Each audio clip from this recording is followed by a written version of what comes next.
annually renewed, that will also apply. No? This new formula will apply to on renewal also. As apart from resets, the renewals will also be taken into account. First you have to announce, then the borrowers will have to opt for it. They have to move from this regime to that regime, and then the new system will start kicking in. At the time, it looks like there is quite a distance for rates to fall.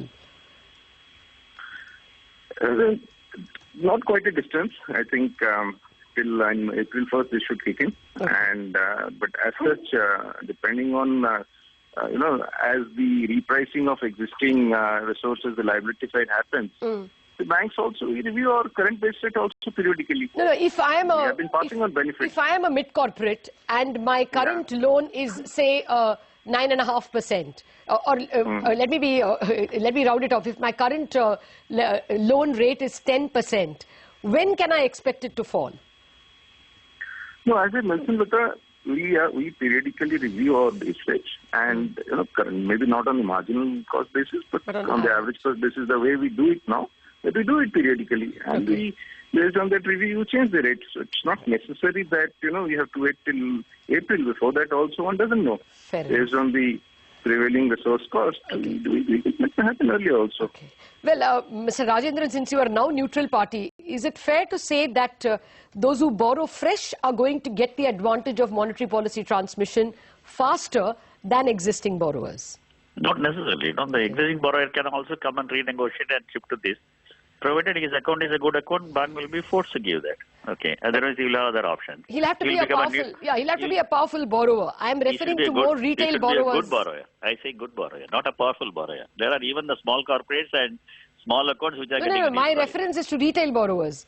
What about a home loan borrower? See, today even the home loan borrower is asking for a rate reduction. Otherwise, he has the option to move out because there is no premature closure penalty today. Okay. So he will also move out. There are many housing loans getting shifted to the cheaper loan provider like State Bank of India from other banks. Of course.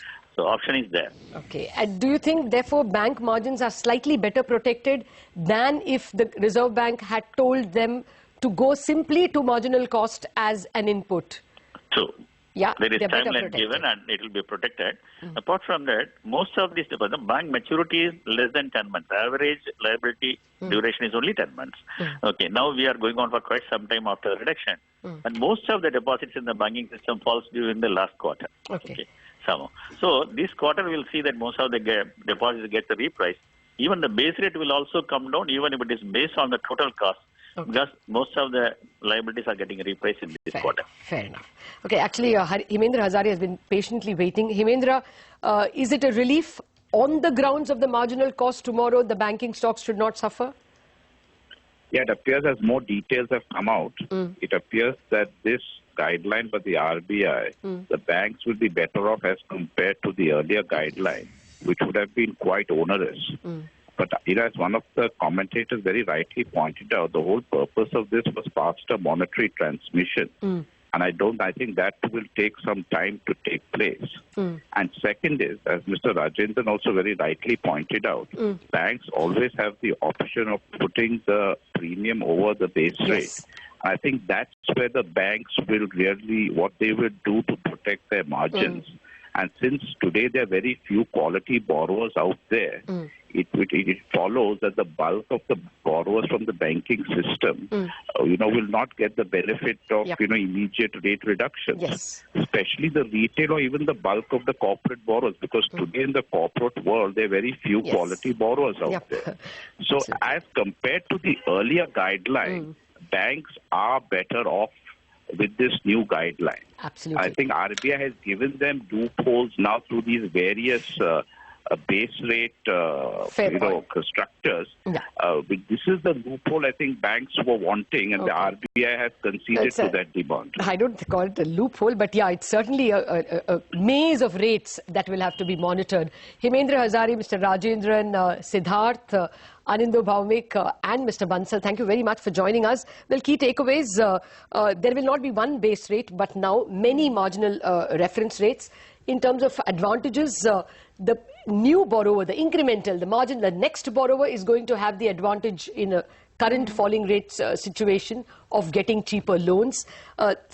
Thirdly, if banks were worried that their margins will be crushed because of this new regime that was expected, that fear is gone. It's out of the window. So tomorrow bank stocks will not fall because of this rule. If anything, there will be, if people were sitting light on banking stocks for fear that their margins will fall, they could actually see some bit of buying. Fourth, for the many EMI payers who are listening, you're not going to get lower EMIs very soon unless the base rate or the entire deposit base of the banks are repriced. So that's a little bit of bad news. That's it in terms of the new marginal cost lending rate rules announced by the Reserve Bank. Okay, so not much of impact expected on the bank stocks tomorrow.